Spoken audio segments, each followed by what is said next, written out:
नमस्कार, स्वागत है आप सभी का। मैं हूं हिमांशु और आप देख रहे हैं हलचल इंडिया। बेबाक खबर, तेज असर। आइए नजर डालते हैं आज की खबरों पर।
मुजफ्फरनगर की मीरापुर पुलिस और बदमाशों के बीच मुठभेड़ में एक बदमाश गोली लगने से घायल हो गया। मीरापुर पुलिस की चेकिंग के दौरान बाइक सवार बदमाशों से जटवाड़ा गंगनहर पटरी पर मुठभेड़ हो गई। मुठभेड़ में पुलिस की गोली लगने से एक बदमाश घायल हो गया, जबकि उसका साथी भागने में कामयाब रहा। पुलिस ने पकड़े गए बदमाश से चोरी का एक इन्वर्टर और असलहा बरामद किया है। मंगलवार की शाम मीरापुर थाने के एसआई रविंद्र सिंह, एसआई यूनुस खान व SI Amarpal Sharma police team के साथ क्षेत्र की संबरहेड़ा नहर पटरी पर वाहन चेकिंग कर रहे थे। इस दौरान उन्हें कुतुबपुर नहर पटरी की ओर से आ रही एक बाइक पर सवार दो संदिग्ध युवक दिखाई दिए, जिन्हें पुलिस ने रुकने का इशारा किया तो उन्होंने पुलिसकर्मियों पर फायर झोंक दिया, जिसमें कई पुलिसकर्मी बाल बाल बचे। वहीं फायर करके बाइक सवार बदमाशों ने बाइक को जटवाड़ा पटरी की ओर दौड़ा दिया, जिस पर पुलिस ने पीछा कर बदमाशों को घेर लिया, जहां पुलिस ने भी जवाबी फायरिंग की, जिसमें पुलिस की एक गोली बाइक सवार बदमाश को जा लगी और वह घायल हो गया। इस दौरान एक बदमाश पुलिस को चकमा दे जंगल के रास्ते भागने में कामयाब रहा। पुलिस को पकड़ गए बदमाश के पास से करीब 1.5 माह पूर्व कुतुबपुर से चोरी किया गया एक इन्वर्टर, एक तमंचा 315 बोर, खोखा कारतूस व जिंदा कारतूस बरामद हुए हैं। पुलिस के अनुसार घायल बदमाश ने पुलिस को पूछताछ में अपना नाम जावेद उर्फ शोभी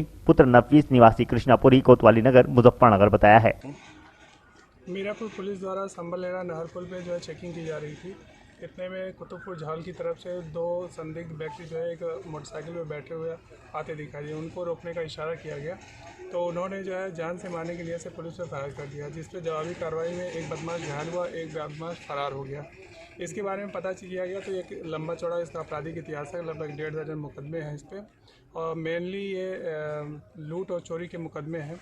इसके बारे में ये भी पता चला कि कुतुबपुर में एक चोरी हुई थी इन्वर्टर की, वो इससे बरामद हुई है। एक मोटरसाइकिल बरामद हुई है चोरी की, दूसरा इससे एक तमंचा बरामद हुआ है और खोखा कारतूस बरामद हुआ है। तो क्या कोई इस पे इनाम वगैरह भी है? इनाम के बारे में जानकारी की जा रही है।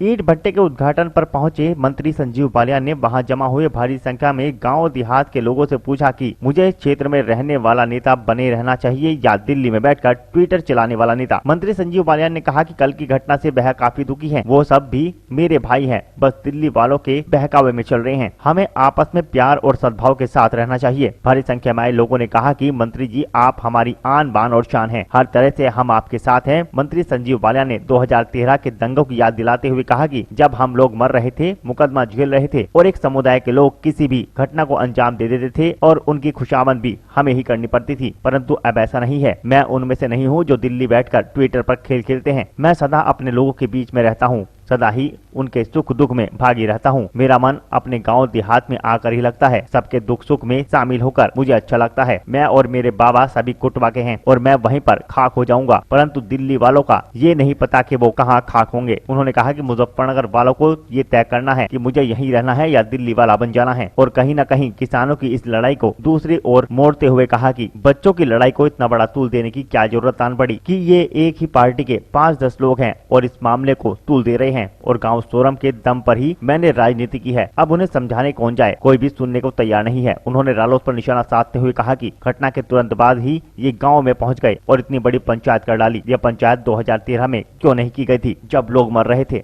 मैं तो कल राजवीर सिंह जी की 13वीं में था, तो एक पार्टी के राष्ट्रीय लोकदल के 5-6 कार्यकर्ता आए, वहाँ कुछ नारेबाजी हो की, वहाँ धक्का मुक्की हुई और वे चले गए। मैं भी वहाँ से निकला और अगले गांव कागड़ा मेरे कार्यक्रम थे, वहाँ चला गया। उसके बाद उसको एक मुद्दा बना दिया गया, एक पार्टी के द्वारा मुद्दा बना के एक तरह से तोड़ फोड़ का प्रयास इस समाज को तोड़ने का काम कर रहे हैं लोग। मैं सांसद हूं, अगर मैं किसी की 13वीं में जाता हूं, क्योंकि बहुत से लोग जो तोड़ने का काम करते हो, किसी की शादी में नहीं गए, 13वीं में नहीं गए, किसी के सुख दुख में नहीं रहे। मैं अपने क्षेत्र की, अपने जनता को अपना परिवार मानता हूं, सबके सुख दुख में रहता हूं। तो एक विशेष तरह का, वे मेरे अपने हैं जिन्होंने वो किया। हमारे आपस का छोटा झगड़ा था बच्चों का, उस झगड़े को हम आपस में प्यार से सुलझा सकते थे। उस झगड़े को राष्ट्रीय स्तर का झगड़ा बनाया जा रहा है। और जब सोरम गांव में लोग मारे गए दंगों में, जब ये कोई सा भी नेता वहां पर कभी पूछने भी नहीं आए, सोरम में पहले भी झगड़े हुए, जब भी ये पूछने नहीं आए, आज ये राजनीतिक फायदा उठाना चाहते हैं। भाई 2022 में चुनाव लड़ लेना, 2024 में लड़ लेना, और जनता आपको जिताएगी, आप बन जाना, और समाज को मत तोड़िए। समाज को एक रहने दीजिए, हमें आपस में यहाँ प्यार से रहना है, हमें तो यहीं रहना है। वे तो आएंगे और झगड़ा करवा के चले जाएंगे। हमारे समाज को मत तोड़िए, यही निवेदन है मेरा। 2013 का आपने जिक्र किया था, क्या जरूरत आन पड़ी इस समय 2013 का जो आपने जिक्र किया, अभी वहाँ से लेके अब तक का पूरा? इसलिए जरूरत आन पड़ी कि बच्चों के छोटे से झगड़ों को इतना बड़ा रूप दिया, और जब लोग मारे गए, जब फर्जी मुकदमे लगते थे, तो ये जो नेता आज आ रहे हैं, ये उस समय कभी नहीं थे। तो ये आज दिलाना था, आज कम से कम ये बात। आपके खिलाफ नारे लगाने वाले आपने माफ कर दिया? मैंने कभी दिक्कत ही नहीं थी, मैं तो अंदर था। मेरे बच्चे हैं, मेरे भाई हैं। अगर किसी ने बहका दिया और कर दिया, कोई बात नहीं, वे मेरे भाई हैं, कहीं कोई बाहर के नहीं है। हमें एक खून है, हमें यहीं रहना साथ। राजनीति करने से पहले भी यहीं थे, आज राजनीति करते हैं, राजनीति के बाद भी सोरम में ही रहेंगे। हम कहाँ जाएंगे? तो मेरे भाई हैं, मुझे कोई उनसे कोई गिला शिकवा मेरे मन में नहीं है। मंत्री जी, किसान आंदोलन किस दिशा में जा रहा है? देखिए, कहीं ना कहीं बातचीत होगी और हल निकलेगा, यही कह सकता हूँ।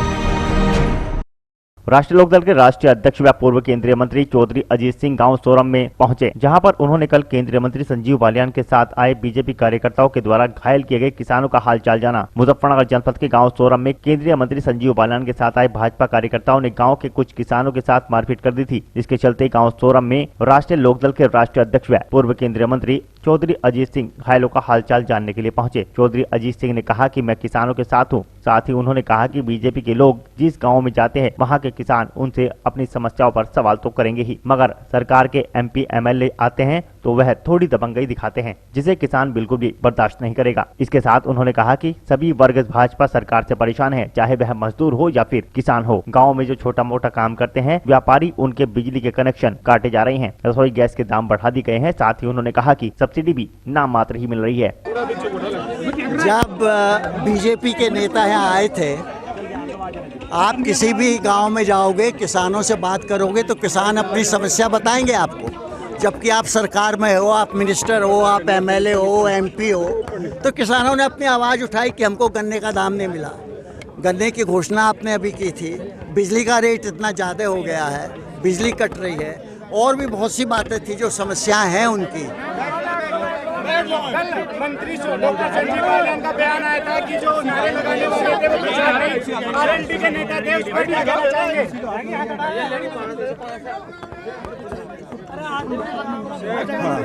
मंत्री जी का बयान उनके बयान को पे मैं कुछ नहीं कहना, कहने दीजिए, उससे मुझे कोई मतलब नहीं। 26 को जो पंचायत रखी गई थी, उसका क्या निर्णय लिया गया है? क्या 26 तारीख को महापंचायत का ऐलान हुआ था, ये एलएम के लोग तय करेंगे। मैंने जैसा वहाँ कहा, मैं किसानों के साथ हूँ, जो वो तय करेंगे मैं उनके साथ। जो पीड़ित महिला थी उनसे बात हुई, उन्होंने बताया क्या हुआ था, जो ऑलरेडी आ चुका है प्रेस में, वही बताया उन्होंने।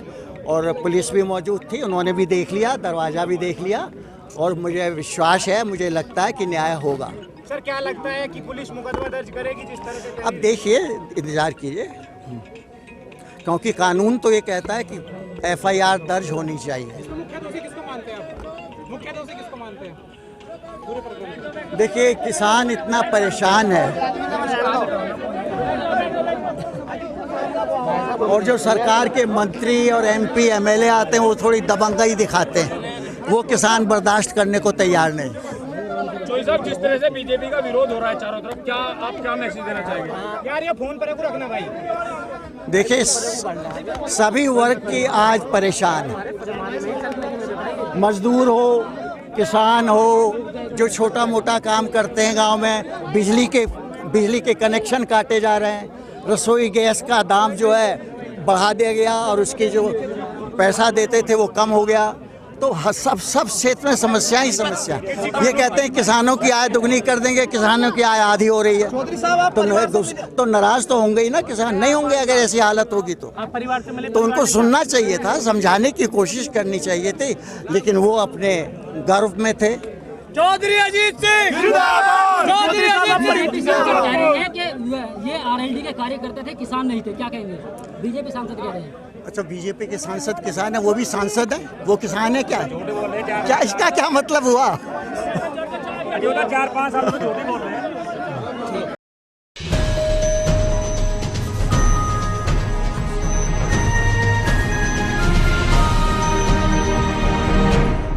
मुजफ्फरनगर जनपद के सरवट रोड स्थित बिल्डिंग में मिशन शक्ति के तहत जिला प्रशासन के द्वारा ट्रांसजेंडर के लिए विशेष अभियान चलाया गया है, जिसमें ट्रांसजेंडर समुदाय के लिए प्रधानमंत्री कौशल विकास मिशन के अंतर्गत ब्यूटिशियन का कोर्स सिखाया जाएगा, जिसका शुभारंभ जिलाधिकारी सेल्वा कुमारी जे के द्वारा फीता काट कर किया गया। इस दौरान ट्रांसजेंडर के द्वारा उनका भव्य स्वागत भी किया गया। जिलाधिकारी सेल्वा कुमारी जे ने ट्रांसजेंडर समुदाय के लिए सरकार द्वारा चलाई जा रही विशेष योजनाओं के संबंध में जानकारी दी। अच्छा, ये एक हम लोग प्रयास ये किए हैं सक्षम पोर्टल के थ्रू। वो जब मीटिंग हुआ था उसमें एक रिक्वेस्ट सभी का था कि कोई हुनर सीखने के लिए, तो उसी क्रम में स्किल डेवलपमेंट विभाग के द्वारा हमारे यहाँ से इनका ब्यूटी पार्लर का कोर्स हम लोग शुरू कर रहे हैं। आज उसका शुभारंभ है। आगे जाकर के और भी इनके यहाँ से जो भी इस तरह से प्रोग्राम्स इनको कराना, ताकि ट्रेनिंग हो करके वो खुद अपना बैंक लोन लेकर के अपना बिजनेस खुद सेटअप कर सकते हैं। एक हम लोगों का प्रयास है कि अपने आत्मनिर्भर हो सभी, मतलब इनके लोगों को भी, इसीलिए ट्रेनिंग ऑर्गेनाइज कर रहे हैं।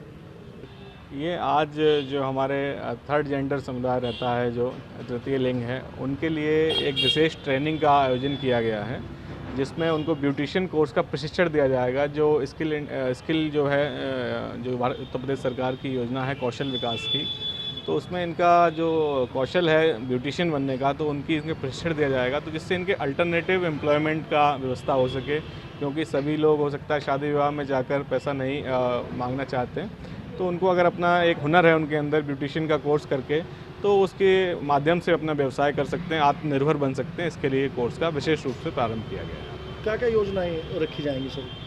देखिए, सभी प्रकार की सक्षम पोर्टल के माध्यम से जो भी पेंशन का, राशन का या अन्य कोई भी सुविधा इनको चाहिए है, उसके लिए ये पोर्टल बनाया गया है, और ख़ास तौर पर उसमें थर्ड जेंडर के लिए विशेष सुविधाएँ दी गई हैं। जो भी सरकार की योजनाएँ हैं उनका इनको लाभ दिया जाएगा।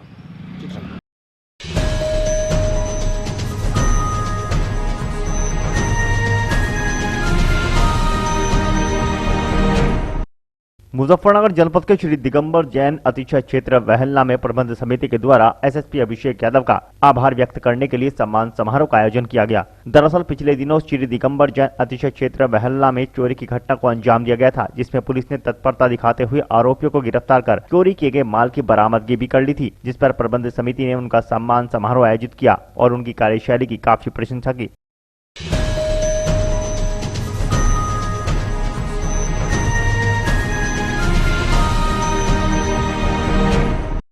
मुजफ्फरनगर के नई मंडी थाना क्षेत्र के राजबहार रोड स्थित बाबूराम गेट के पास अज्ञात झपटमार गिरोह के द्वारा एक महिला का कीमती मोबाइल छीन लिया गया। इसके संबंध में पीड़ित महिला ने नई मंडी कोतवाली पुलिस को तहरीर देकर कार्रवाई की मांग की है। कल रात बाबूराम गेट के सामने मेरा फ़ोन नया फ़ोन था बिल्कुल, और वो कुछ तीन लड़के आए बाइक पर, बिल्कुल पास से निकल के गए और एकदम से सडनली छीन कर भाग गए। मौका भी नहीं दिया और अंधेरा हो रहा था, बाइक का नंबर भी नहीं देख पाए। अब कहाँ हैं आप? अब क्या चाहते हैं आप? अब चाहते हैं कि अगर मिल जाए तो अच्छा है, और ऐसी घटना किसी के भी साथ ना हो आगे। जैसे कि थाने आए तो थाने में तहरीर दिया आपने? हाँ जी, थाने में तहरीर दी है, और उम्मीद करते हैं कि न्याय मिले।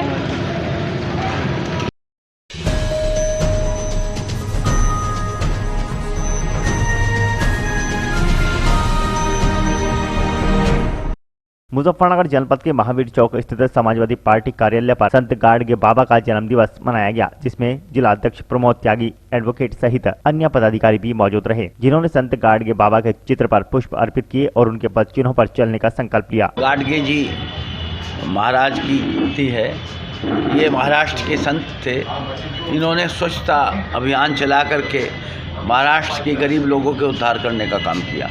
सामाजिक सुधार का असंख्य इनके कार्यक्रम हैं जो इन्होंने महाराष्ट्र के सामाजिक सुधार के लिए किए, स्वच्छता अभियान के लिए किए, और ये हर एक घड़ा अपने साथ रखते थे और उस घड़े के नाम से महाराष्ट्र में गाडगे बोलते हैं उसको। इनका नाम गाडगे महाराज उस मिट्टी के बर्तन के कारण ही पड़ा। डॉक्टर बाबा साहब अम्बेडकर के साथ भी इनके बहुत, क्योंकि उन्हीं के समकालीन थे। और आप संत कबीरदास, संत रैदास, इनकी तरीके से पद भी लिखते थे, भजन भी लिखते थे, और महाराष्ट्र में जो कुरीति उस दोनों फैली हुई थी उनको दूर करने का काम किया। खुद अशिक्षित थे लेकिन शिक्षा का प्रचार किया, और आज महाराष्ट्र में इनके नाम पे यूनिवर्सिटी हैं, कॉलेजेज हैं और पुरस्कार वितरण होता है।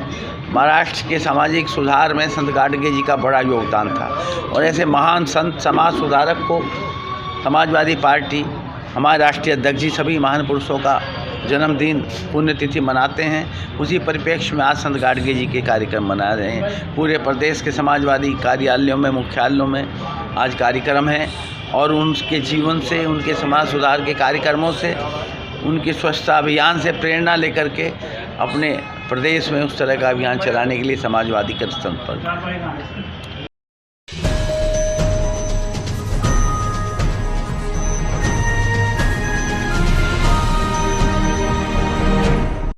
संवैधानिक आरक्षण संघर्ष मोर्चा के तत्वावधान में 1 फरवरी को माता शाकुंभरी देवी मंदिर जिला सहारनपुर से शुरू होकर 23 मार्च दिल्ली जंतर मंतर पहुंचने वाली आरक्षण जन जागरण ज्योत रथ यात्रा के 23वें दिन कश्यप समाज ने 17 अति पिछड़ी जातियों के आरक्षण को लेकर राजकीय इंटर कॉलेज के मैदान में आरक्षण महापंचायत रखी, जिसमें हजारों लोगों ने इकट्ठा होकर राजकीय इंटर कॉलेज से जुलूस निकालकर जिला अधिकारी को ज्ञापन दिया। मोर्चा के राष्ट्रीय संयोजक इंजीनियर देवेंद्र कश्यप ने जानकारी देते हुए बताया कि उत्तर प्रदेश के मुख्यमंत्री योगी आदित्यनाथ ने वर्ष 2012 में कश्यप निषाद सहित 17 अति पिछड़ी जातियों को अनुसूचित जाति में शामिल करने का मुद्दा सदन में उठाया था। उन्होंने कहा था कि इस देश को आजाद कराने में इन जातियों ने महत्वपूर्ण भूमिका निभाई है एवं देश की विभिन्न परिस्थितियों में इन जातियों ने देश की रक्षा की है। इन जातियों की आर्थिक व सामाजिक स्थिति बहुत कमजोर है, इसलिए इन जातियों को अनुसूचित जाति का लाभ मिलना चाहिए, लेकिन आज तक उन्हें आरक्षण का लाभ नहीं मिल पाया, जिसके चलते उन्होंने यह यात्रा निकाली है। आरक्षण महापंचायत 1 फरवरी माता शाकुंभरी देवी के मंदिर से रथ यात्रा चली हुई थी। आज 23वें दिन ये राजकीय इंटर कॉलेज के मैदान मुजफ्फरनगर पहुंची है,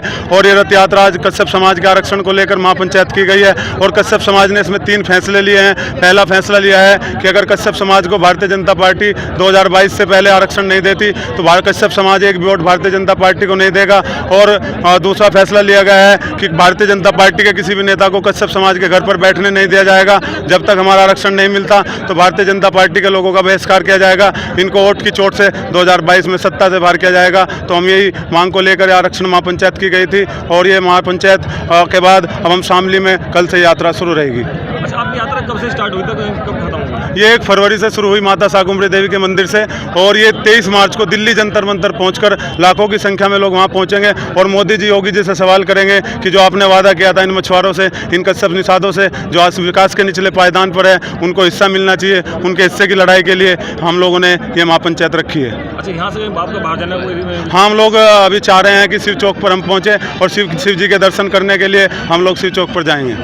प्रशासन से हमने बात की है, प्रशासन से अगर टकराव होगा तो हम टकराव करने के लिए भी तैयार हैं, क्योंकि हम 71 साल से बहुत हमें हो गया। अब हम नहीं रुकेंगे, अब हम जाएंगे, जहाँ तक हमें पहुँचना है वहाँ पहुँचेंगे।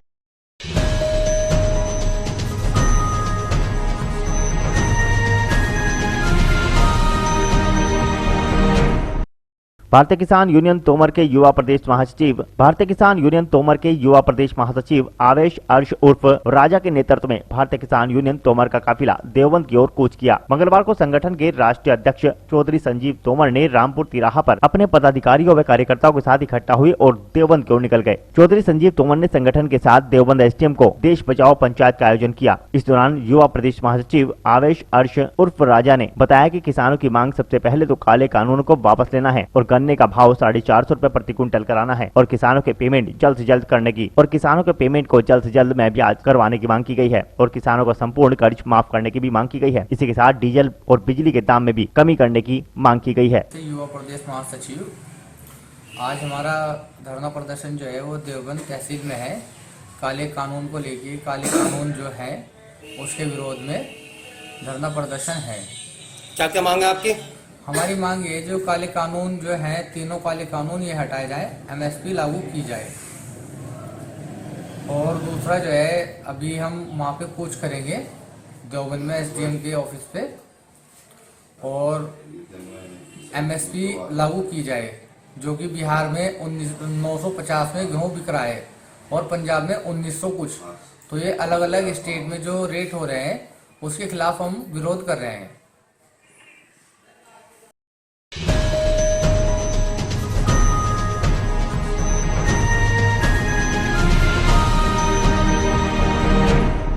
मुजफ्फरनगर के जानसर स्वास्थ्य केंद्र पर आंखों का एक निःशुल्क कैंप लगाया गया, जिसमें मरीजों की आंखों की जांच करने के उपरांत दवाई चश्मे वितरित किए गए। वहीं नेत्र रोग विशेषज्ञ ने मरीजों की आंखों की सुरक्षा के लिए कुछ टिप्स भी दिए और बताया कि अपनी आंखों की देखभाल कैसे करें। उन्होंने कहा कि अंधेरे में मोबाइल का प्रयोग न करें व लैपटॉप का भी प्रयोग न करें, जिसके कारण आंखों पर कुप्रभाव पड़ता है। उन्होंने कुछ मरीजों को कहा कि वे पढ़ाई लिखाई करते समय चश्मे का प्रयोग जरूर करें और हो सके तो आधे घंटे बाद पानी के छपके आंखों पर मारते रहें और आंखों को खोलना और बंद करना ना भूलें।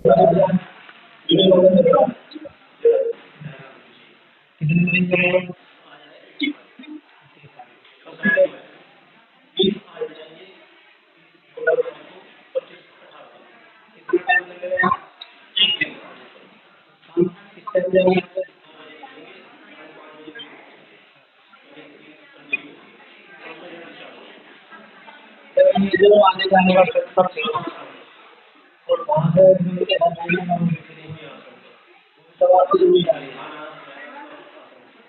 ये फर्स्ट डोज है, इसमें पुलिस वाले भी हैं, सफाई कर्मी भी हैं। अच्छा जी, 325 की एक लिस्ट है, 114 की एक लिस्ट है। अच्छा, ये जो टीकाकरण हो रहा है जी, ये आज ही होगा या कल भी होगा? नहीं, कल नहीं है, आप 25-26 में 25-26 में होगा।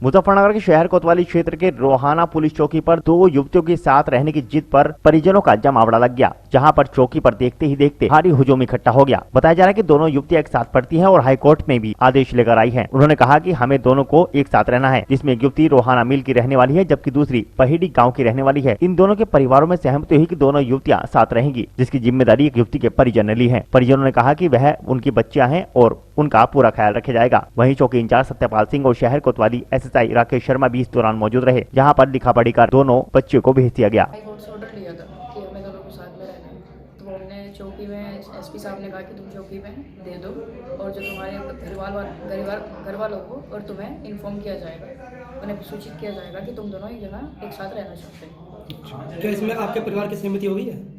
जी हाँ, हमारी दोनों के परिवार की सहमति हो गई है, तो मुझे अपने घर रखना है उन्हें, अंजुम को जी। अगर हम दोनों को कुछ भी होता है तो उसकी प्रोटेक्शन हमारी, मतलब उनकी जिम्मेदारी हमारी फैमिली की होगी अगर दोनों को कुछ होता है।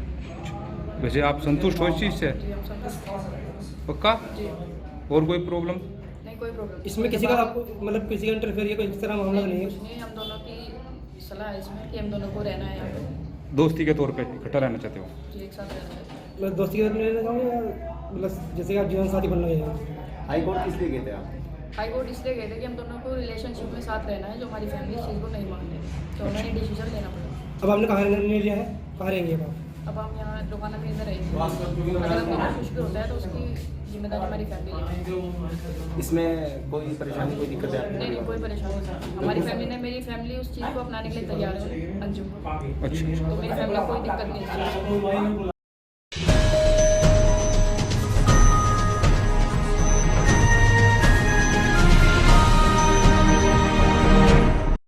मुजफ्फरनगर के शहर कोतवाली क्षेत्र के रोहाना स्थित टोल प्लाजा के पास से दो बदमाशों ने अंकित निवासी घलोली से बाइक लूट की घटना को अंजाम दिया, जहां पर बदमाश बाइक छीनकर फरार हो गए। मामले की सूचना मिलते ही रोहाना चौकी incharge Satyapal Singh police team के साथ मौके पर पहुंचे और छानबीन शुरू कर दी। वहीं मामले की सूचना मिलते ही शहर कोतवाली पुलिस से एसएसआई राकेश शर्मा भी मौके पर पहुंचे।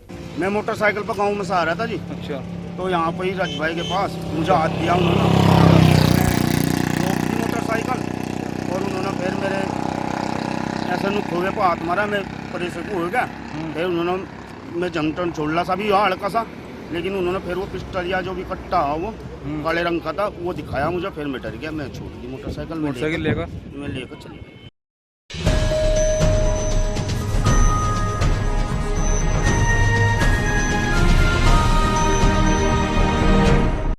मुजफ्फरनगर के गांव रोहाना में चरथावल ब्लॉक प्रमुख के प्रत्याशी गगन त्यागी ने डोर टू डोर जनसंपर्क किया, जहां पर उन्होंने ब्लॉक में पड़ने वाले सभी गांवों में बैठकों का आयोजन किया और इस दौरान उन्होंने जन सहयोग की अपील की। उन्होंने कहा कि पिछले काफी दिनों से ब्लॉक का विकास नहीं हो पा रहा है, जिसके कारण लोग काफी चिंतित हैं। उन्होंने कहा कि वह क्षेत्र में रहकर क्षेत्र का विकास करेंगे और उन्हें जनता से काफी उम्मीद है। उन्होंने कहा कि जनता उनका सहयोग करे तो वह ब्लॉक प्रमुख पद पर प्रत्याशी होकर विजयी होंगे और आने वाले समय में काफी कार्य करेंगे।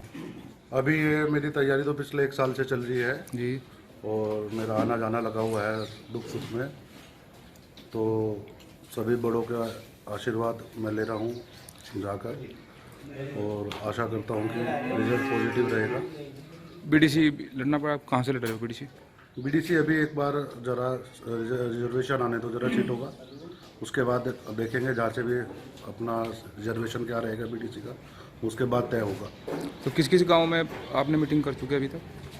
मीटिंग सर मैं अभी जो है भेड़ी, आकलोर, बड़कली और आपका मलीरा, फिर रोहाना और घिसूखेड़ा, चोकड़ा, मतलब अभी काफ़ी गाँव में कवर कर चुका हूँ। तो आज फिलहाल रोहाना में? जी फिलहाल रोहाना वो है ना, दोनों गाँव में है ना? जी दोनों गाँव में।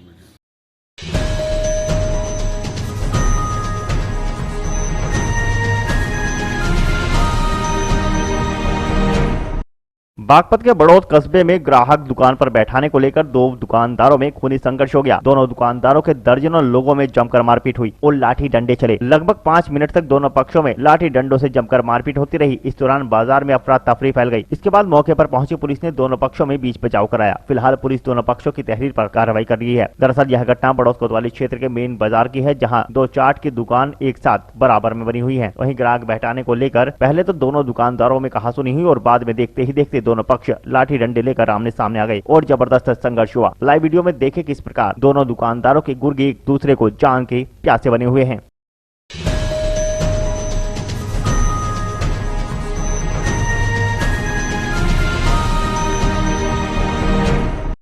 जनपद शामली के दिल्ली सहारनपुर हाईवे स्थित अल्पाइन कॉलेज एवं स्कूल में स्वच्छता ऐप एवं सिटीजन फीडबैक एक दिवसीय कार्यशाला आयोजित हुई। जिलाधिकारी कार्यशाला में मुख्य अतिथि के तौर पर उपस्थित रही। स्वच्छता ऐप कार्यशाला में भाग ले रहे छात्र छात्राओं ने इसे डाउनलोड किया। कार्यशाला में स्वच्छता का संदेश देती लघु नाटिका कलाकारों ने प्रस्तुत की। कार्यक्रम में मुख्य अतिथियों को स्कूल प्रबंधन की ओर से स्मृति चिन्ह देकर सम्मानित किया गया। कस्बे के हाईवे किनारे पर स्थित अल्पाइन कॉलेज ऑफ एजुकेशन व इंटरनेशनल स्कूल में स्वच्छता ऐप एवं सिटीजन फीडबैक हेतु मंगलवार के दिन एक दिवसीय कार्यशाला आयोजित की गई। कार्यशाला का शुभारंभ अधिकारी जसजीत कौर ने मां सरस्वती के समक्ष दीप प्रज्वलित कर किया। कार्यक्रम का आयोजन दैनिक जागरण में नगर पंचायत थाना भवन के माध्यम से किया गया। दैनिक जागरण के जिला प्रभारी योगेश राज, नगर पंचायत अधिशासी अधिकारी थाना भवन मेघा गुप्ता कार्यक्रम में मौजूद रहे। कॉलेज प्रबंधक नितिन गर्ग, प्राचार्य डॉक्टर सुनील कुमार त्यागी, प्रधानाचार्य आदेश सिसोदिया ने जिलाधिकारी, जिला प्रभारी, अधिशासी अधिकारी को बुके भेंट कर उनका स्वागत किया। कॉलेज के छात्र छात्राओं ने सरस्वती वंदना, स्वागत गीत, बालिका सशक्तिकरण एवं अन्य मुद्दों पर नाटिका प्रस्तुत की। नगर पंचायत थाना भवन की ओर से सहारनपुर मित्र मंडल के कलाकारों ने डायरेक्टर योगेश शर्मा के नेतृत्व में स्वच्छता का संदेश देते हुए लघु नाटिकाओं का मनमोहक प्रस्तुतिकरण किया।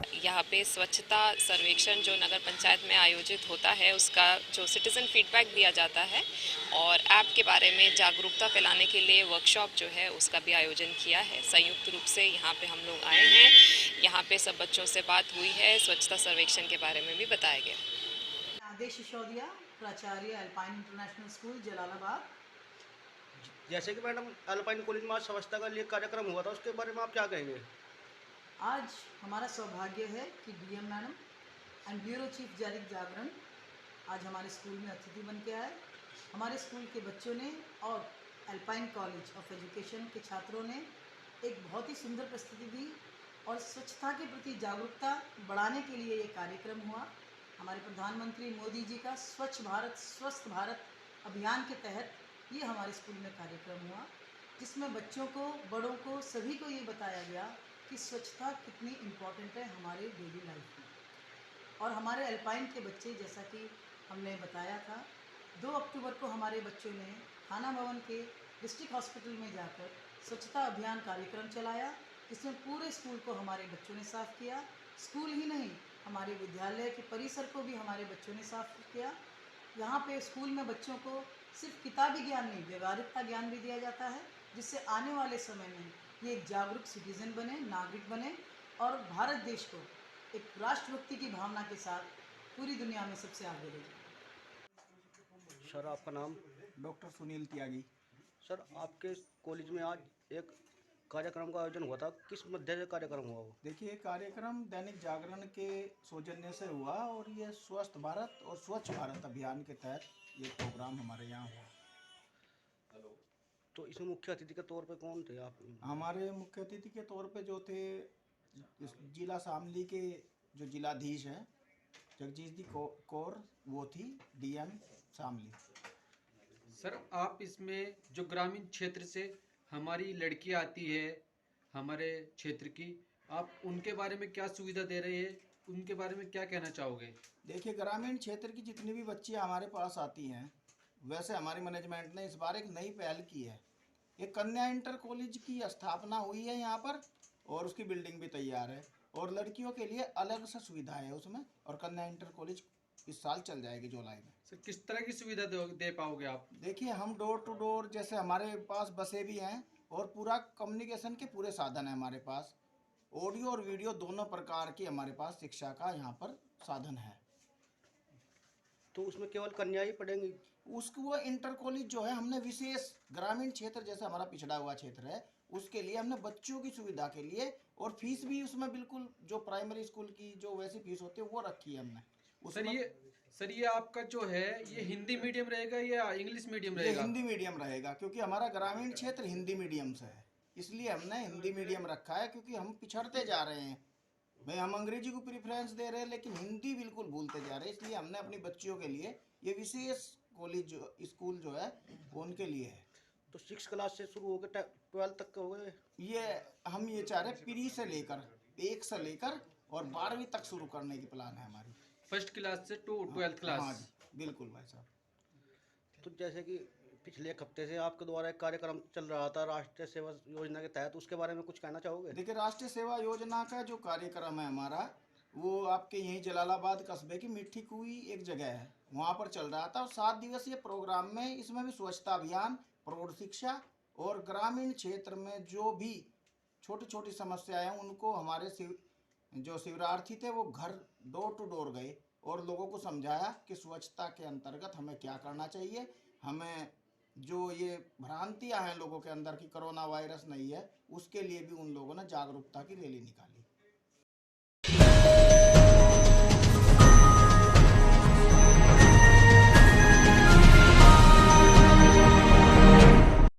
मुजफ्फरनगर जनपद के चरथावल विधानसभा के गांव में पहुंचने पर भाजपा युवा नेता राजीव पुंडीर का भव्य स्वागत किया गया। इस दौरान भाजपा नेता ने ग्रामीणों से आगामी ब्लॉक प्रमुख चुनाव में सहयोग की अपील की। दरअसल मुजफ्फरनगर जनपद के चरथावल विकासखंड के गांव चरथावल देहात, निर्धना, सैदपुरा, मलिरा आदि गाँव में पहुँचने पर युवा भाजपा नेता व ब्लॉक प्रमुख प्रत्याशी राजीव पुंडीर का भव्य स्वागत किया गया। इस दौरान भाजपा नेता राजीव पुंडीर ने आगामी ब्लॉक प्रमुख चुनाव में सहयोग की अपील की। ग्रामीणों ने भी सहयोग का पूर्ण आश्वासन दिया है।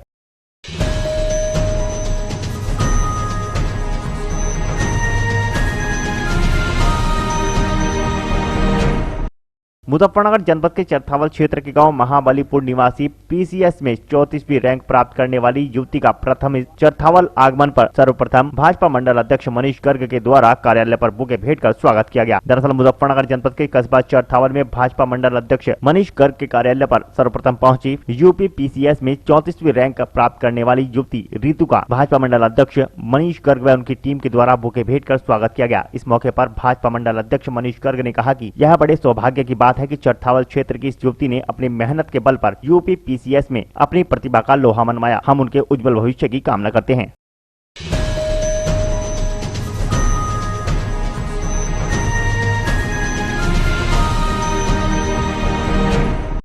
मुजफ्फरनगर जनपद के चरथावल विकास खंड क्षेत्र के गांव महाबलीपुर निवासी वेदपाल की पुत्री ऋतु रानी शुरू से ही पढ़ने में तेज व मृदुल व्यवहार की थी। उन्होंने हाई स्कूल व इंटरमीडिएट की शिक्षा आर्य कन्या इंटर कॉलेज में हासिल की। 2009 में ग्रेजुएशन करने के बाद वर्ष 2012 में देहरादून में MBA किया। उसके बाद ऋतु रानी ने 2 बार IAS की परीक्षा दी, लेकिन उसमें चयन नहीं होने पर PCS की तैयारी की। उसमें सफलता हासिल करके क्षेत्र व गाँव का नाम रोशन किया। उनका सपना है कि वह IAS बनकर देश की सेवा करें। PCS में 34वीं रैंक हासिल कर SDM बनने के बाद गांव में पहुंचने पर ग्रामीणों ने ढोल नगाड़ों से और पुष्प वर्षा कर उनका भव्य स्वागत किया। इसके अलावा city magistrate Abhishek Kumar, CO city Kuldeep Ahlawat, BDO Budhana Kapil Kumar, EO Manoj Kumar व ग्रामीणों ने PCS में चयनित हुई ऋतु को उनके आवास पर पहुंचकर बधाई दी। ऋतु ने अपने अनुभव को साझा करते हुए बताया कि उनकी पढ़ाई में लगन को देखते हुए उनके भाई भगत सिंह, रविंद्र व भाभी नीतू रानी और माता सरमेल ने सिविल सर्विसेज की तैयारी के लिए प्रोत्साहित करते हुए सहयोग किया है।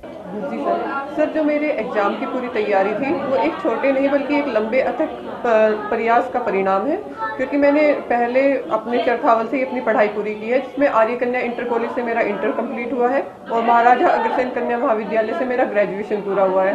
ग्रेजुएशन पूरा करने के बाद institute of management studies Dehradun से मैंने अपना MBA किया।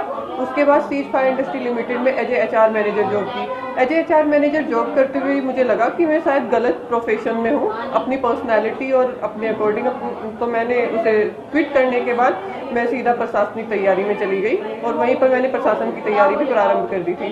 सर, सबसे पहले क्योंकि कोई भी जैसे गांव से कोई बच्चा प्रारंभ करता है तैयारी, तो उसके लिए बड़ी चुनौतियों का सामना करना पड़ता है, क्योंकि हमारे सामने सबसे ज़्यादा जो अभाव होता है वो मार्गदर्शन का होता है। मार्गदर्शन प्रॉपर नहीं मिल पाता है, यही सबसे बड़ी चुनौती थी। इसी के चलते मतलब थोड़ा बैकग्राउंड के कारण थोड़ा कुछ दिन का समय भी लगा है, लेकिन इसमें एक लगातार ये रहा कि मेरे घर का, मेरे परिवार का और मेरे सबसे पहले तो मैं आज की जो मेरी सफलता है, जो मैंने एज ए SDM 34 रैंक जो प्राप्त की है उत्तर प्रदेश PCS 2019 में, मैं ये अपने पिताजी के लिए श्रद्धांजलि के रूप में से अर्पित करना चाहूँगी और अपने माता पिता, अपने भैया भाभी और अपने पूरे गांव, अपने शिक्षकों और अपने मित्रों को मतलब दिल से धन्यवाद देना चाहूँगी, क्योंकि उनके सहयोग के बिना शायद ये संभव नहीं था। क्योंकि एक विद्यार्थी को 2 चुनौतियों से लड़ना पड़ता है, एक तो उसे स्वयं तैयारी के दौरान जो तैयारी करनी पड़ती है और साथ ही साथ जो उसे समाज का प्रेशर भी झेलना पड़ता है, क्योंकि जिस क्षेत्र से और जिस परिवेश से मैं बिलोंग करती हूँ वहाँ पर शायद महिला शिक्षा को उतना प्रोत्साहन नहीं दिया जाता। मैं ये कहना चाहूँगी सबसे पहले तो, इससे पहले मैं अपनी स्ट्रेटेजी बताऊँ, मैं यही कहना चाहूँगी कि आज के जो मेरा परिणाम है उसके बाद लड़कियाँ आगे आएँ और यहाँ तक कि माता पिता भी अपनी बेटियों को पढ़ाएं और जो सरकार का बेटी बचाओ बेटी पढ़ाओ जैसे जो अभियान है उन अभियानों को भी प्रोत्साहन मिले और आज एक ऋतु SDM बनी है, कल क्षेत्र से और भी ज़्यादा लड़कियाँ SDM बनकर तरीके से गरीब और असहाय लोगों की मदद करना चाहेंगे आप आगे? सर, मुझे लगता है कि अगर सरकार की जो नीतियाँ हैं उनका समुचित ढंग से इम्प्लीमेंटेशन किया जाए तो सरकार की जो नीतियां हैं उन्हें प्रोत्साहन मिलेगा और मैं सर अपना कार्य पूरी ईमानदारी के साथ करना चाहूँगी, जो भी मुझे सरकार की तरफ से जो पद और जो ड्यूटी मुझे मिलेगी। कितने प्रयासों के बाद आपने इसकी सफलता हासिल की? सर, मैं पहले जो प्रयास कर रही थी वो अखिल भारतीय प्रशासनिक सेवा के लिए मैं प्रयासरत थी और जो मैं अभी भी हूँ, लेकिन उत्तर प्रदेश PCS का ये मेरा तीसरा ही प्रयास था। तीसरे प्रयास में मुझे सफलता प्राप्त हुई है। इससे पहले के दोनों प्रयास में मैंने मुख्य परीक्षा भी दी है और इंटरव्यू भी मैंने फेस किया है। सबसे ज़्यादा परिवार में किसको आप ये सम्मान देना चाहिए? सर, मुझे लगता है कि पूरे परिवार का ही योगदान है, लेकिन मुझे पहला कदम अगर मैं कहूँगी किसने बढ़ाया तो वो मेरे पिताजी हैं, क्योंकि अगर उन्होंने समाज की चुनौतियों से लड़कर उस समय वो पहला कदम ना बढ़ाया होता, वो सीढ़ी तैयार ना हुई होती जिस पर चलने के लिए जिस पर चलकर मैं आगे बढ़ी, तो शायद आगे मुझे कोई भी सहयोग ना कर पाता। और सबसे ज़्यादा धन्यवाद कहना चाहूँगी जो वर्तमान में मेरे भैया भाभी हैं, हद से ज़्यादा सपोर्ट किया है। शायद अगर हर लड़की को ऐसा परिवार मिले तो हर लड़की ऋतु बन सकती है और हर लड़की 34 रैंक इवन फर्स्ट रैंक के साथ नॉट केवल SDM बल्कि DM भी बन सकती है और अपने क्षेत्र का नाम रोशन कर सकती है।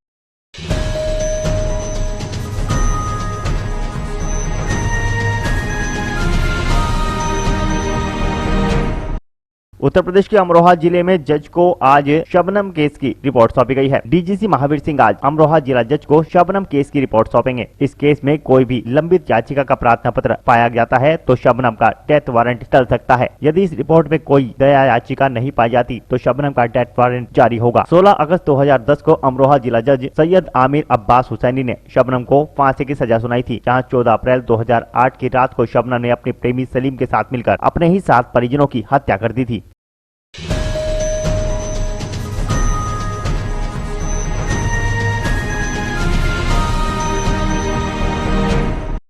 अमरोहा के हसनपुर में मंगलवार को नगर पालिका परिषद में शहीद भगत सिंह की प्रतिमा के आगे शासन के आदेश का पालन करते हुए रामधुन व देशभक्ति धुन बजाई गई तथा प्रतिमा के आगे दीप प्रज्वलित किए गए। बताते चले कि उत्तर प्रदेश सरकार के द्वारा 4 फरवरी 2021 से 3 फरवरी 2022 तक चोरा चोरी जनक्रांति शताब्दी समारोह वर्ष मनाया जा रहा है, जिसके अंतर्गत पुलिस व पीएसी के जवानों के द्वारा पूरे प्रदेश में शहीद स्मारकों, पर्यटन स्थलों आदि पर प्रत्येक मंगलवार को शाम 5:30 बजे से 6 बजे तक पीएसी व पुलिस के बैंड द्वारा देशभक्ति रामधुन बजाई जाएगी तथा 6 बजे शहीद स्मारकों आदि पर दीप प्रज्वलित किए जाएंगे। इसी क्रम में मंगलवार को नगर पालिका परिषद प्रांगण में पुलिस पीएसी बैंड द्वारा धुन बजाई गई तथा 6 बजे शहीद भगत सिंह की प्रतिमा के आगे दीप प्रज्वलित किए गए। शताब्दी समारोह मनाए जाने के निर्देश प्राप्त हुए हैं। इस क्रम में ये पूरे वर्ष भर ये कार्यक्रम आयोजित होने हैं। उन्हीं कार्यक्रमों की श्रृंखला में आज नगर पालिका हसनपुर के अंदर सरदार शहीद भगत सिंह की प्रतिमा पर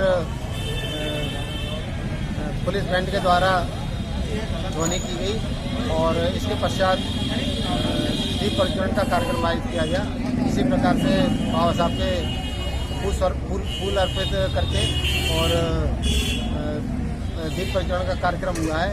ये पूरे वर्ष भर कार्यक्रम चलेगा और जिसमें नगर पालिका हसनपुर को चिन्हित किया गया है। अगले माह भी जो है इसी तरह का कार्यक्रम आयोजित होगा, जैसा कि सरकार के निर्देश हैं। उन निर्देशों के क्रम में हम लोग ये कार्यक्रम पूरे वर्ष भर मनाएंगे। सरकार द्वारा जो है पूरा साल जो है शहीदों के लिए और महापुरुषों के लिए चोरा चोरी के नाम से कार्यक्रम चलाया जा रहा है, जो पूरे साल भर चलेगा।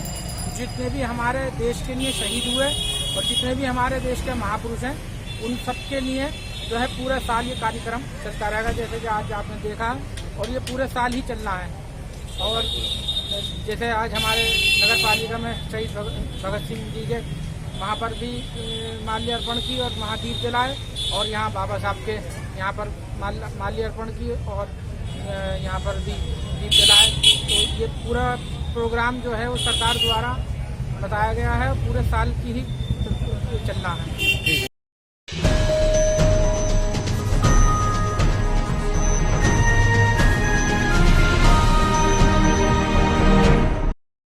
आज के बुलेटिन में इतना ही। कल फिर होंगे हाजिर कुछ नई और ताजा खबरों के साथ। देखते रहिए हलचल इंडिया, बेबाक खबर तेज असर।